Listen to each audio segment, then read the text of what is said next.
여러분, 데자뷰라는 말을 혹시 아십니까? 지금 현재 내가 경험하고 있는 일인데 마치 예전에도 경험해 본 것처럼 느껴지는 것.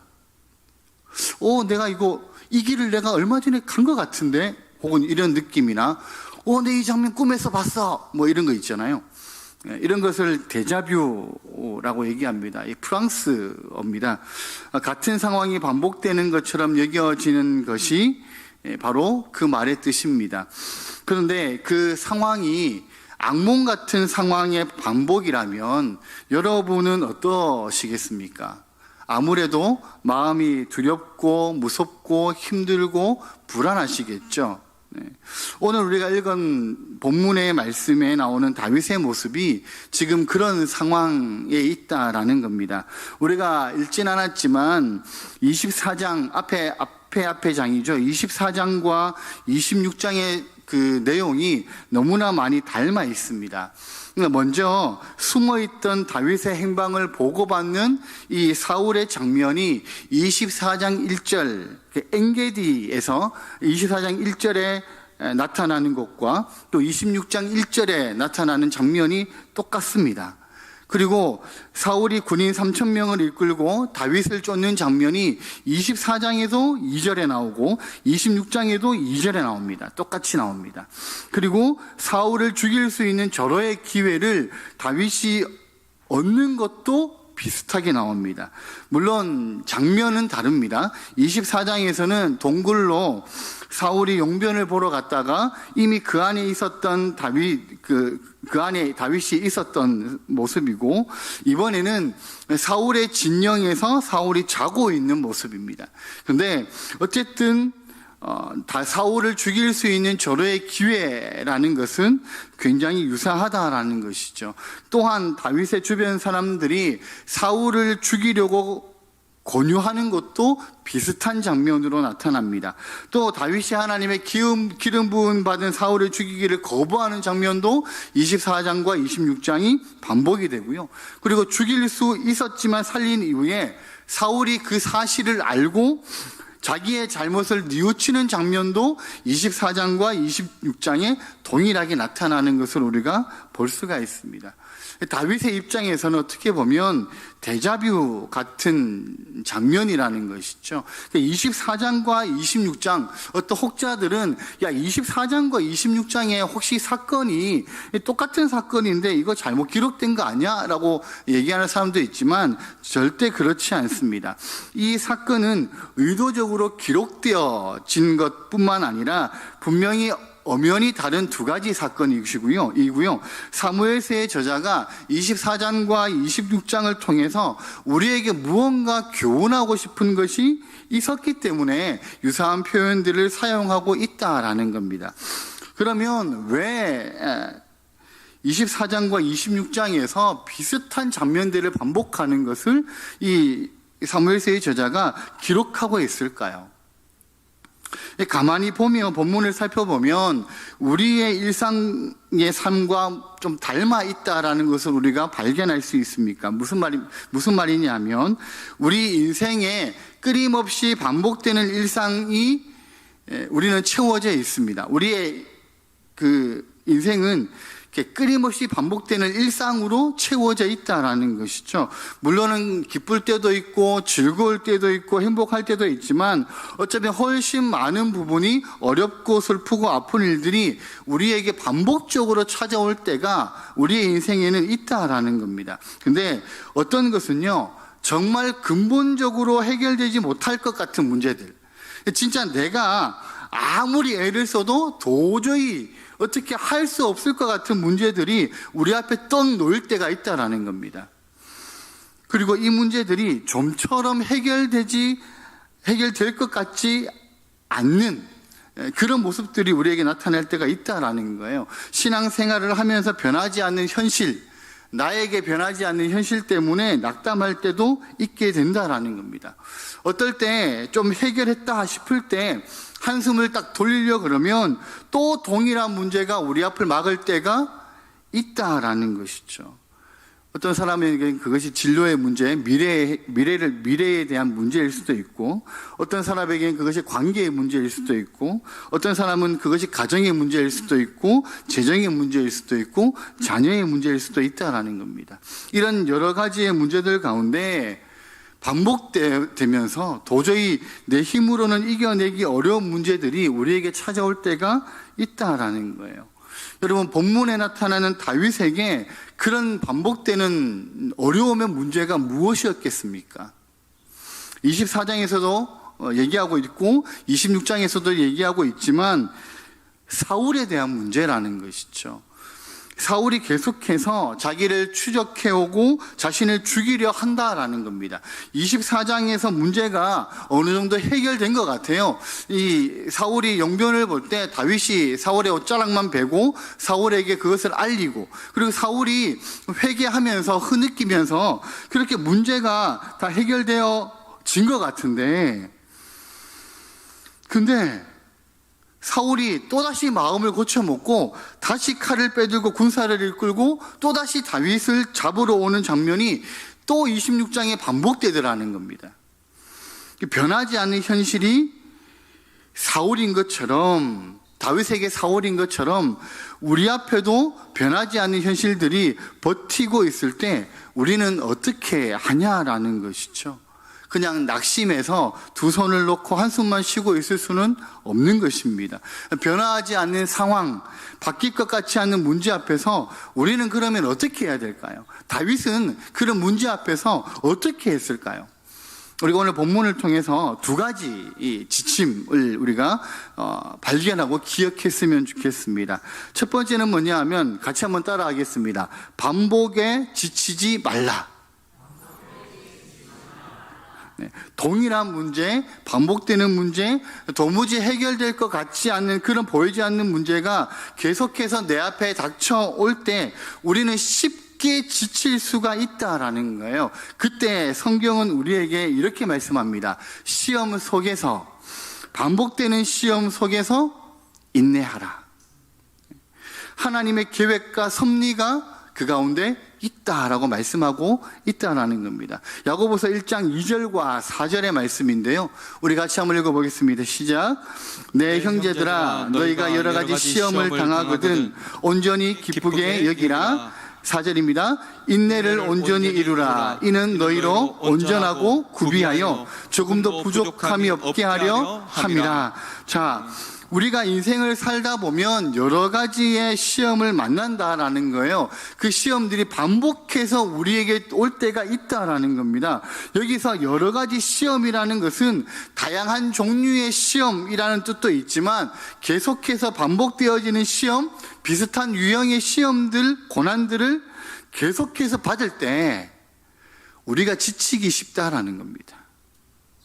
그런 상황에 놓여 있는 사람들은요, 지치기가 쉽다라는 거예요. 그때 우리가 가져야 할 중요한 덕목이 무엇이냐?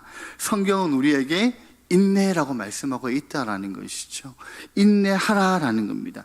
인내를 끝까지 가져가야 된다라는 겁니다. 지치지 말고 이 인내심을 가지고 끝까지 우리가 유지할 때 그때서야 하나님께서 우리로 하여금 온전한 사람, 모든 것이 준비된 사람, 하나님이 쓰시기에 부족함이 없는 하나님의 일꾼으로 삼으신다라는 거예요. 이것이 하나님의 방식이라는 겁니다. 여러분, 우리 앞에 반복되어서 찾아오는 여러 가지 어려움이 있다 하더라도 그것으로 인하여 지치지 마시고 하나님이 주시는 그 은혜 아래서 인내하시는 우리 모든 성도님들이 되시기를 바랍니다.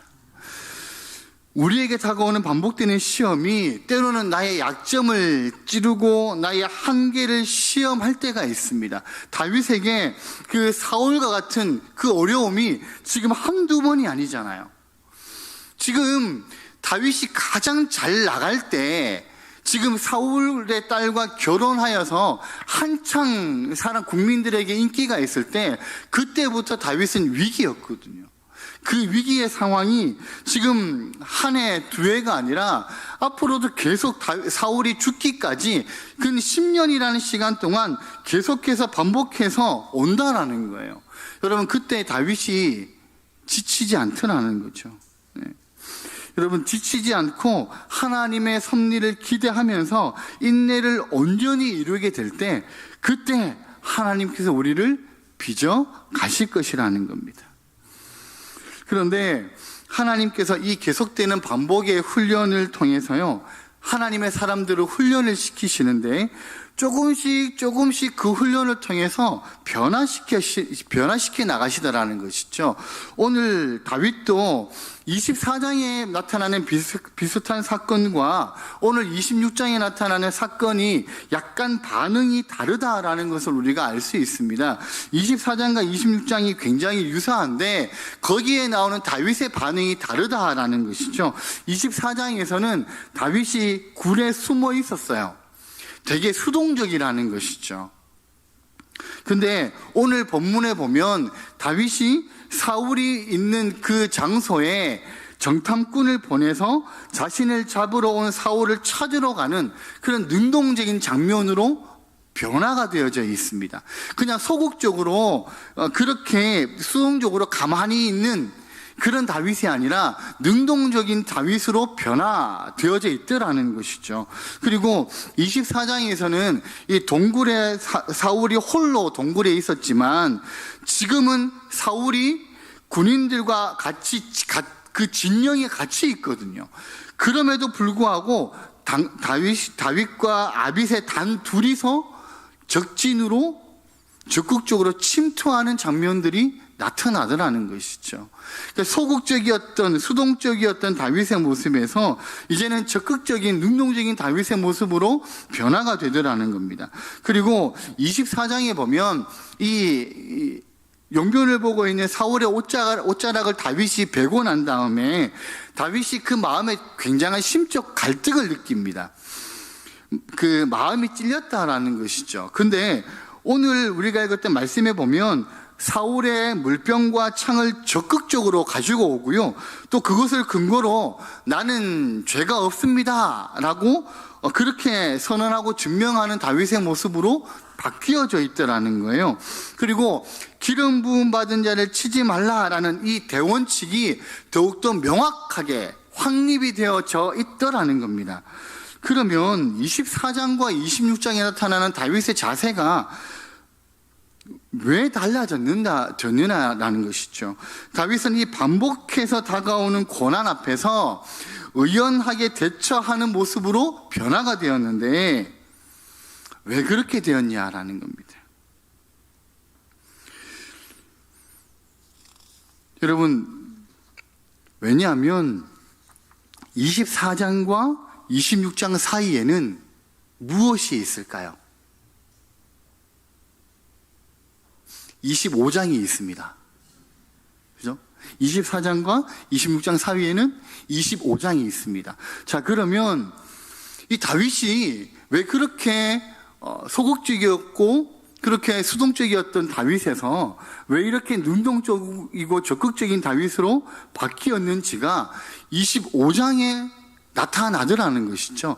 25장에 나타나는 어떤 사건을 통하여서 다윗이 그런 변화를 가지게 되었다라는 것을 우리가 알 수 있더라는 겁니다. 다윗의 모습이 왜 24장보다 26장에 더욱더 성숙한 다윗의 모습이 될 수 있었는지를 우리는 25장을 통하여 유추해 볼 수가 있다라는 겁니다. 자, 25장에 보면 어떤 내용이 나오냐 하면 나발이라는 사람이 이 다윗의 자존심을 완전히 짓밟아버리는 장면이 나타납니다.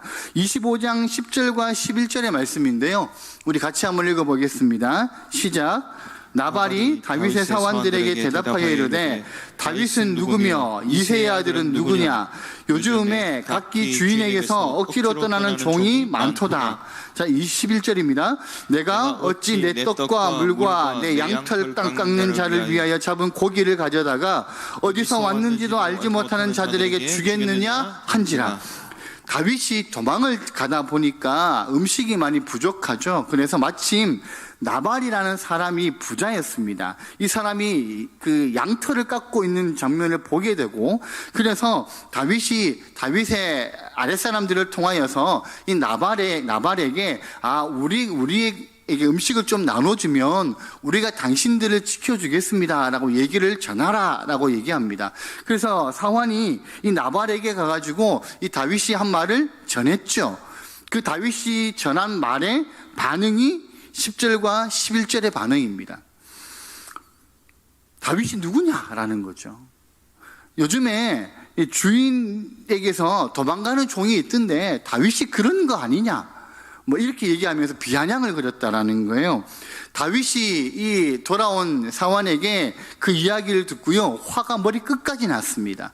그래서 칼을 빼들고 400명의 군사들과 함께 이 나발을 죽이려고 막 달려가는 것이죠. 나발뿐만 아니라 나발의 집에 있는 모든 남자들은 내가 다 죽여버리겠다, 그런 마음을 가지고 달려갑니다. 근데 그때 하나님께서 나발의 아내 아비가일이라는 지혜로운 여인을 준비하시죠. 그래서 이 아비가일이 다윗에게 음식을 준비해 와서 다윗에게 이야기하는 장면이 나타납니다. 쉽게 얘기하면 이렇습니다. 다윗, 정신 차리세요. 당신은 당신의 칼로 무고한 사람들의 피를 흘려서는 안 됩니다. 왜냐하면 당신은 하나님의 존귀한 사람이기 때문입니다. 당신은 기름 부음 받은 하나님의 사람입니다. 이렇게 얘기하는 거죠. 그러면서 25장 26절 한번 보실래요? 우리 같이 한번 읽겠습니다. 내 주여 여호와께서 살아계심을 두고 맹세하노니 내 주도 살아계시거니와 내 주의 손으로 피를 흘려 친히 보복하시는 일을 여호와께서 막으셨으니 내 주의 원수들과 내 주를 해하려 하는 자들은 나발과 같이 되기를 원하나이다. 이 아비가일이 한 말이에요. 다윗을 앞에 두고 하나님께서 나발을 심판할 것이니까 당신이 친히 당신의 칼로 심판하지 말라라는 겁니다. 그것이 잘못이다라는 것을 이 아비가일을 통하여서 깨우쳐 주더라는 것이죠. 그리고 당신은 하나님의 생명싸개 안에 보호되어 있어서 너무나 소중한 존재입니다 라고 아비가일이 다윗에게 그렇게 얘기합니다. 하나님께서 당신의 인생을 지켜주시는데 왜 이렇게 흥분해서 칼을 지금 빼들고 어디로 가십니까? 라고 얘기하는 것이죠. 이 이야기를 듣고요, 이 아비가일이 하는 말을 듣고 다윗이 정신을 번쩍 차립니다. 그리고 나서 아비가일을 보내주신 하나님을 다윗이 찬양하게 되고요, 다시 거기에서 발걸음을 돌려서 다시 그가 온 곳으로 돌아가게 되는 것이죠. 그런데 여러분, 이 사건이 끝나고 난 다음에 열흘쯤 지나서 하나님께서 나발을 죽게 만드십니다. 하나님이 심판하시는 거죠. 여러분, 다윗이 이 이야기를 전해 들었습니다. 이 다윗의 전해 들었을 때 다윗의 마음이 어땠을까요? 하나님이 정말로 살아계시는 하나님이시구나. 하나님께서 나로 악한 일을 하지 않도록 하나님이 막으시고 그리고 심판은 하나님이 하셨구나라는 것을 다윗이 깨달았다라는 거예요. 그리고 그걸 누구에게 적용하고 있는 겁니까? 사울에게 적용하더라는 것이죠. 하나님께서 기름 부음 받지 않은 이 나발의 문제를 해결하셨다면 이 기름 부음 받은 이 사울에게도 하나님께서 분명히 하나님이 심판하실 것이다. 나는 손대지 않을 것이다. 하나님께서 기름 부음 받지 않은 그 나발을 심판하신 것처럼 내가 나발을 심판하지 않기를 하나님이 원하신 것처럼 기름 부음 받은 하나님의 왕, 하나님이 임명하신 그 왕에게 내가 손을 대지 않을 것이다. 다만 하나님이 원하실 때 하나님이 심판하실 것이다. 그 믿음이 이때 확실하게 생긴 거라는 것이죠. 여러분, 다윗은 어제에 주어진 은혜로 오늘을 살아가는 사람이었습니다. 하나님, 내가 이렇게 경험한 하나님이 이런 일을 하시는 하나님이시구나. 그것을 다윗이 깨닫고요, 내일의 삶을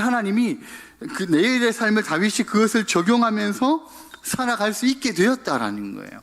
그래서 24장의 다윗과 26장에 나타나는 다윗의 모습이 비슷한 것 같지만 영적으로 더 성숙해져 있고 하나님의 심판에 대한 확실한 확립이 정비되어져 있는 다윗을 우리가 만날 수가 있다라는 겁니다. 여러분, 우리가 주일날, 그리고 오늘 수요일날, 그리고 금요일날, 때로는 새벽 예배 때마다 우리가 왜 교회에 와서 예배를 드리고 왜 기도에 참석을 합니까? 왜 그렇습니까? 함께 우리가 은혜를 나눈 그 이유가 무엇이겠습니까? 우리가요, 그 힘으로 우리가 살아가기 때문인 것이죠. 물론 하나님의 영광을 나타내는 마땅히 우리가 하나님께 드려야 되는 것이기도 하지만 그 시간 우리가 예배 때 받은 은혜로 우리가 또 한 주를 살아가는 거잖아요. 우리가 새벽 예배 때 기도하면서 받은 은혜로 그날을 살아가는 것이죠.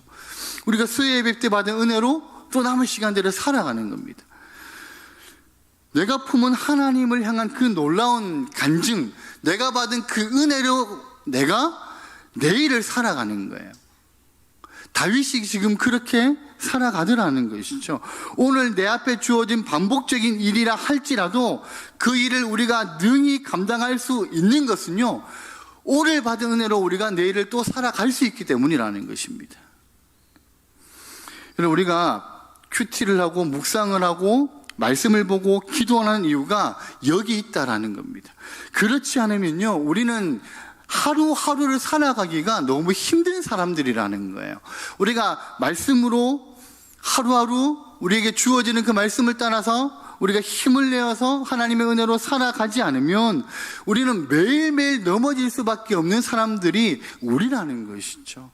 그래서 우리가 묵상을 하는 것이고 우리가 말씀을 보는 것이고 우리가 기도를 하는 이유가 거기에 있다라는 겁니다. 우리가 예배를 드리는 이유가 거기에 있다라는 거예요. 그리고 우리가 선교에 동참해야 되는 이유가 거기에 있습니다. 살아계신 하나님의 말씀을 우리가 선교 현장에서 경험하고 하나님이 여전히 살아서 여기서도 하나님의 살아계심을 우리가 경험하는구나 라는 것들을 경험하게 될 때, 알게 될 때 우리의 간증이 되는 것이거든요. 그래서 우리가 그 간증으로, 그 은혜로 우리가 오늘을 살고 내일을 살아가는 것이죠. 여러분, 그래서요, 우리는 매일매일 살아가는 은혜를 저장해 줘야 된다는 겁니다. 여러분, 제가 왜 목사가 되었나 라고 생각을 해보니까요,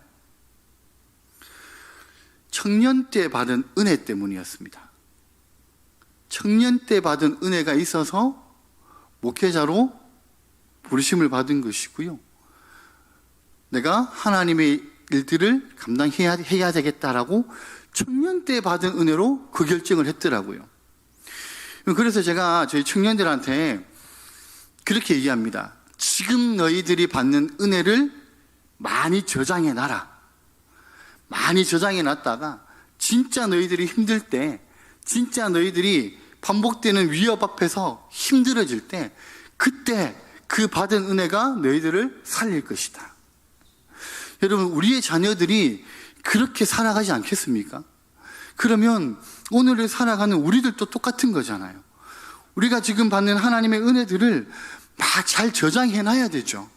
그래야 우리의 삶에 힘겨움이 찾아올 때 그 저장되어져 있는 은혜로 그것을 이겨나갈 수 있다는 겁니다. 여러분, 오늘의 간증, 하나님의 놀라운 간증들을 우리가 저축해 뒀을 때 그 어제의 은혜로 오늘 우리가 살아내더라는 것이죠. 저는 이 자리에 함께 하시는 우리 성도님들이 그런 믿음의 삶을 살아가는 성도님들이 되시기를 바랍니다. 그래서요, 반복되는 위협 앞에서 지치지 마시고 하나님의 섭리를 기대하시면서 인내하는 우리 모든 성도님들이 되시기를 바랍니다. 두 번째는 뭐냐 하면, 같이 한번 따라하겠습니다. 하나님의 일하심을 믿어라. 여러분, 오늘 본문을 우리가 읽으면서 약간 이상한 장면이 있습니다. 어떤 장면이냐 하면 2절의 말씀을 한번 보실게요. 2절의 말씀을 보시면 자막이 없습니다. 2절 말씀을 같이 한번 읽겠습니다. 시작. 사울이 일어나 십광야에서 다윗을 찾으려고 이스라엘에서 택한 사람 3,000명과 함께 십광야로 내려가서, 자, 2절에 보면 사울이 이스라엘에서 택한 사람 몇천 명을 데리고 갑니까? 3,000명을 데리고 갑니다. 그리고 이들과 함께 지금 임시 캠프를 차리는 거예요. 다윗을 추적하는 그 임시 캠프를 차리는 것이죠. 근데 여러분, 사울이 이스라엘에서 데리고 간 이 3,000명이 그냥 아저씨 같은 3,000명이었겠습니까? 아니면 진짜 선택해서 데리고 간 3,000명이었겠습니까?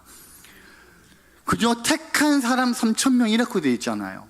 저같이 그냥 이렇게 툭 치면 톡 넘어갈 것 같은 그런 사람 3,000명이 아니라 진짜 그 군사 같은 3,000명을 데리고 다윗을 지금 추적하는 중에 있다라는 겁니다. 그리고 그 임시 캠프를 차리고요. 거기서 밤을 지내는 거예요. 근데 보세요. 3,000명이 한꺼번에 잡니다. 보초도 없어요. 여러분, 3,000명이요. 한꺼번에 다 자요. 그래서 다윗과 아비새가 그 진영을 그냥 유유히 잠입해서 성공할 수 있는 거죠. 그뿐만 아니라 아비새가요, 가면서 조잘조잘거립니다. 다윗이요, 저기 사울이 지금 있는데, 저 창 뽑아가지고 제가 2방도 아닙니다. 1방만 찍으면 끝냅니다. 지금 이러고 있거든요. 근데 그 이야기를 하고 있는데 아무도 못 들어요. 이상하지 않습니까? 왕이 있고, 그죠? 지금 저기 건너편에 있는데 3,000명이 보초도 없이 다 자더라는 것이죠. 있을 수 없는 일이잖아요. 12절에 나오죠. 우리 12절 말씀 한번 보겠습니까? 왜 그런지. 12절 말씀을 같이 한번 읽겠습니다. 시작. 다윗이 사울의 머리 곁에서 창과 물병을 가지고 떠나가되 아무도 보거나 눈치채지 못하고 깨어있는 사람도 없었으니 이는 여호와께서 그들을 깊이 잠들게 하셨으므로 그들이 다 잠들어 있었기 때문이었더라. 아멘. 뭐라 그래요? 여호와께서 그들을 깊이 잠들게 하셨으므로 그들이 다 잠들어 있었기 때문이었더라. 다윗이 사울의 머리 곁에서 창과 물병을 가지고 떠나가도 아무도 눈치채는 사람이 없고요, 깨어있는 사람도 없었다라는 거예요. 그 이유가 여호와께서 그들을 깊이 잠들게 하셨다. 다 잠들어 있었기 때문이었다라는 겁니다. 누가 잠들게 하셨다고요? 여호와 하나님께서. 그죠? 자, 하나님이 잠들게 하셨다라는 이 특이한 표현이 사실은 창세기에 2번 나와요. 언제 나올까요? 창세기 2장 21절에 보면 여호와 하나님이 아담을 깊이 잠들게 하시니, 그리고 하와를 만드시죠. 그리고 창세기 15장에 보면 아브라함에게 이상을 보여주실 때요, 해질 때 아브라함이 깊이 잠이 임하고 이렇게 되어 있거든요. 하나님이 아브라함을 잠들게 하신 것이죠. 그러니까 이 잠은 그냥 이 3,000명이, 그리고 사울이 너무 피곤해가지고 오늘은 좀 자야 되겠다, 그리고 3,000명이 한꺼번에 다 퍼질러 잔 게 아니라는 겁니다. 누가? 하나님이 그 일에 개입하셨다라는 거예요. 하나님께서 결정적인 순간에 다윗과 아비새를 보호하시기 위해서요, 이 사울과 3,000명이나 되는 그 군사들을 다 잠들게 하신 것이라는 거죠. 다윗이 혼자 분투하면서 믿음으로 살아가는 것 같지만 그 배후에는 누가 계신다는 겁니까? 하나님이 일하고 계시다는 거예요. 하나님이 전면에 드러내놓고 일하는 것처럼 보이지 않겠지만, 그래서 때로는 우리가 우리 앞에 반복되어져 오는 어려움을 인하여서 하나님 왜 일하지 않고 하나님 왜 침묵하십니까? 우리가 이렇게 얘기할 때도 있지만, 근데 우리의 삶을 잔잔히 돌아보면 그때마다 하나님께서 우리를 살피고 계시다는 것이죠. 여러분, 이 사실을 다윗이 기억하고 있더라는 겁니다. 그래서요, 아비새가 다윗이여, 제가 창으로 저 사울 한 번만 탁 찌르겠습니다라고 얘기할 때 다윗이 뭐라 그래요? 건드리지 말아라 얘기하는 거예요. 왜 그렇습니까? 25장에서도 경험했지만 다시 26장에서 경험한 것이잖아요. 하나님이 일하시기 때문이라는 것이죠. 하나님께서 하실 것이기 때문에 저 사람들이 다 잠들고 있구나. 나발도 죽이셨던 하나님이 반복적으로 변화될 것 같지 않은 끊임없이 내 발목을 잡고 있는 이 사울의 문제도 하나님께서 해결해 가실 것이구나. 다윗이 그것을 다시 한번 깨달았다는 겁니다. 그래서 아비새에게 그냥 두어라 라고 얘기를 하고 주님께 모든 것을 맡기더라는 것이죠. 여러분, 다윗이 뭐라고 고백합니까? 26장 10절 우리 말씀인데요. 마지막으로 같이 한번 읽겠습니다. 다윗이 또 이르되 여호와께서 살아계심을 두고 맹세하노니 여호와께서 그를 치시리니 혹은 죽을 날이 이르거나 또는 전장에 나가서 망하리라. 그렇죠? 여러분, 근데 진짜 어떻게 됩니까? 이 말대로 되어지죠. 진짜 다윗이 블레셋과의 전투에서 사울과 모든 사울의 가족들이 죽게 되죠. 다윗과 사울의 마지막 장면입니다, 오늘. 사울이 다윗을 만나는 마지막 장면이 오늘의 말씀에서 끝나요. 더 이상 다윗과 사울은 만나지를 않습니다. 이후로는 사울이 전쟁에서 죽게 되더라는 것이죠. 여러분, 변하지 않는 현실 앞에서 혹시 지금 힘들어하고 계십니까? 다윗처럼 반복되어지는 그 끊임없이 내 발목을 잡는 것 같은 일들로 인하여서 혹시 지금 어려움에 처해져 계십니까? 반복되는 고난과 문제가 여러분의 발목을 잡는다 하더라도, 그렇게 생각되어지고 느껴진다 하더라도 지치지 마십시오. 지치지 마시고 하나님의 섭리를 바라보시면서 인내하시기를 바랍니다. 그리고요, 무엇을 기다려야 됩니까? 오늘의 은혜를 내가 누리면서 그 은혜로 내일을 살아가고, 그러면서 여전히 하나님께서 일하시고 계심을 믿으시기를 바랍니다. 그러면 하나님께서 언젠가 우리가 우리의 삶을 뒤돌아봤을 때, 하나님 그때 그 순간순간마다 나와 함께 하셔서 내가 그 어려움들을 이겨나갈 수 있게 하나님께서 나를 살펴주셨군요 라고 고백할 때가 우리에게 있을 것이라는 겁니다. 그 고백 가운데 하나님 앞에 나아가시는 우리 모든 성도님들의 삶이 되시기를 예수님의 이름으로 축복합니다.